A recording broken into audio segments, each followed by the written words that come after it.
আজ আমি দেখাতে চলেছি একটি ৮ মাসের জার্নি, অর্থাৎ বনসাই তৈরি করার একটি প্রক্রিয়া।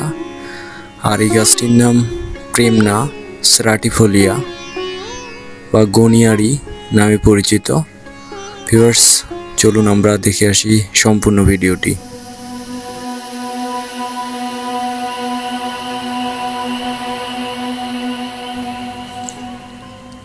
বৈজ্ঞানিক নাম প্রেমনা সেরাটিফোলিয়া হলেও এটি আমরা প্রেমনা নামেই চিনি, আর বাংলা নাম গনিয়ারি। ভিউয়ার্স, এই গাছটির শুধুমাত্র যে বনসাই হিসেবে পরিচিতি তা না, এটির কিছু পরিচিতি মুখ বা পরিচিতি রয়েছে। সেটি হচ্ছে ঔষধি গুণাগুণ হিসেবেও গাছটির খুব কদর রয়েছে। আমরা যে গাছগুলো বনসাই করে থাকি প্রত্যেকটি গাছেরই কিছু গুণাগুণ রয়েছেই। সো ভিউয়ার্স, আজ আমি আপনাদের এই গাছটির কিভাবে বনসাই তৈরি করতে হয় সেই প্রসেসটি আপনাদেরকে দেখাতে চলেছি। চলুন আমরা ডে বাই ডে প্রায় ৮ থেকে ৯ মাসের একটি ভিডিও আপনাদেরকে প্রোভাইড করব। ভিউয়ার্স, আপনারা যে গাছটির প্রক্রিয়াটি দেখছেন এটি সম্পূর্ণ প্রাথমিক, তা কাটিং থেকে তৈরি করা একটি গাছ। একটি গাছকে বনসাই পরিণত করলে আমাদের যে স্টেপগুলো পার হতে হবে সেই বিষয়টি আপনাদেরকে তুলে ধরব। প্রথমত একটি গাছকে আমি একটি লম্বা পটে ট্রান্সফার করলাম। দেখুন, আস্তে আস্তে ডিফলিউশন করে দিচ্ছি, অর্থাৎ যে বয়স্ক পাতাগুলো রয়েছে এটিকে ব্যালেন্স ঠিক রাখার জন্য এই কাজটি আমাদেরকে করতে হয়। এখন দেখুন, গাছটিকে যেহেতু নতুন পটে লাগানো হলো তাই পর্যাপ্ত পানি এখানে দিতে হবে। প্রায় ২ মাস পর, যেহেতু শীতের সময় অর্থাৎ শীতের অক্টোবর মাসে এই কাজগুলো করা, তারপর যখন শীত শেষের দিকে তখন আমার যে কাজগুলো করতে হয় সেটি হচ্ছে একটা প্রাথমিক শেপ দেওয়াটা খুবই গুরুত্বপূর্ণ। সেটা আপনার নির্ভর করবে গাছটির যে ব্যালেন্স সেটির উপর নির্ভর করবে। সো আপনি কোন ধরনের বনসাই তৈরি করতে যাচ্ছেন সেটা আপনার পূর্ব পরিকল্পনা অনুসারে এগোতে হবে। সো এখন যেহেতু একটি প্রাথমিক শেপ দেওয়াটা খুবই জরুরি, তাই ওয়্যারিংয়ের মাধ্যমে এই গাছটিতে প্রাথমিক শেপটা দিলে চমৎকার একটি আসবে বলে আমার বিশ্বাস।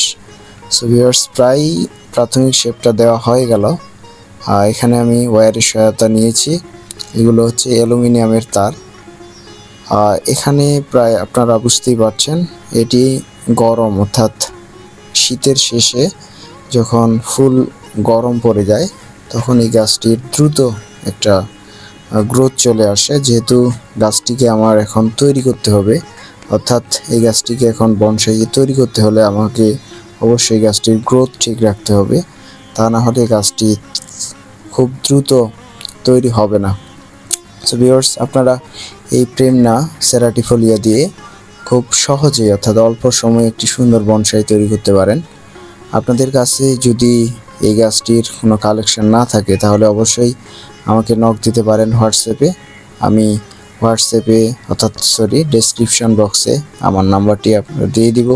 যদি আপনাদের প্রয়োজন হয় যে এই গাছটির কোনো কাটিংয়ের প্রয়োজন আছে তাহলে আমাদেরকে নক করতে পারেন। বাংলাদেশের যে কোনো জায়গায় আমি এই গাছটিকে ট্রান্সফার করতে পারবো, অর্থাৎ কুরিয়ার করতে পারবো। সো ভিউয়ার্স, দেখতে পাচ্ছেন এখন গাছটির আমার যে কাজগুলো আগে করা উচিত সেটি হচ্ছে রুট স্ট্রাকচার তৈরি করা। আর রুট স্ট্রাকচার তৈরি করতে হলে আমাকে অবশ্যই ব্রাঞ্চ ছেড়ে রাখতে হবে, তা না হলে রুটগুলো খুব সহজেই তৈরি হবে না। দেখুন, আমি সব যে ব্রাঞ্চগুলোই আমি কিন্তু ছেড়ে রাখছি, আর এই ছেড়ে রাখার মূল কারণটি হচ্ছে আমাকে দ্রুত নিচের যে ট্রাঙ্কটি আছে সেটিকে তৈরি করে নেওয়া। আর ৮ মাস এর মধ্যেই গাছটি এত সুন্দর একটা গ্রোথ আসবে আমি কখনো কল্পনা করতে পারিনি।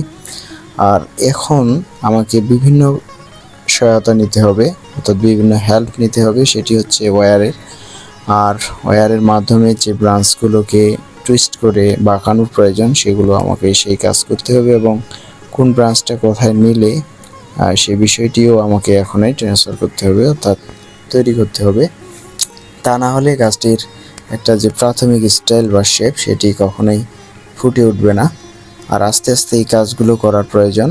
প্রায় একটি কোয়ালিটি সম্পূর্ণ গাছ তৈরি করতে প্রেমনা গাছের আপনাকে প্রায় 2 থেকে 2.5 বছর পরিশ্রম করতে হবে, তারপর একটা কোয়ালিফাইড বনসাই তৈরি হবে। দেখুন এই কাজগুলো যেহেতু খুবই পরিকল্পনা এবং খুবই ধীরে করতে হয়, তাই বিষয়টি আমাকে খুব পর্যবেক্ষণ এবং ওয়ারের মাধ্যমে যেখানে যেই ব্রাঞ্চটি নেওয়ার দরকার সেই ব্রাঞ্চগুলো নেওয়ার চেষ্টা করছি। আর এই বিষয়টি আপনাদেরকে মাথায় রাখতে হবে যে একটি গাছ রাতারাতি বড় হয় না।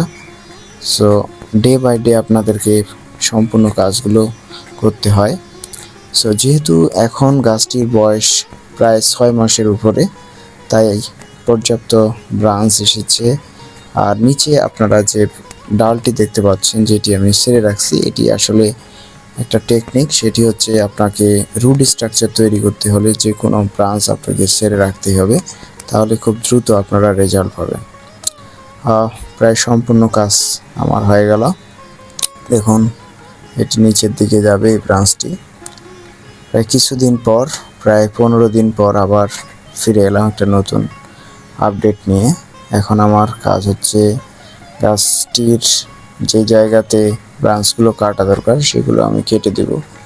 আমার মনে হচ্ছে যে গাছটির যে নেভারি অর্থাৎ রুট স্ট্রাকচার সেটি প্রায় তৈরি হয়ে গেছে এখন, তাই আমি এই ব্রাঞ্চটি কেটে দিচ্ছি। এটির আর প্রয়োজন নেই, যা আমাকে অনেক হেল্প করেছে ট্রাঙ্কটি তৈরি করতে।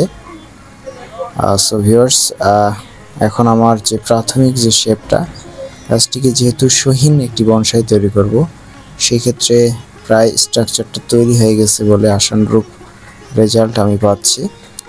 সো এখন আমার যে ব্রাঞ্চগুলো কাটা দরকার গাছটির, সেই ব্রাঞ্চগুলো আমি কেটে দিলাম। আর যেগুলো এখনও অপ্রাপ্ত এবং আগের যে যতটুকু আমার প্রয়োজন ততটুকু হয়নি, তাই সেই ব্রাঞ্চগুলো আমি অর্থাৎ সেই ব্রাঞ্চটি আমি রেখে দিলাম।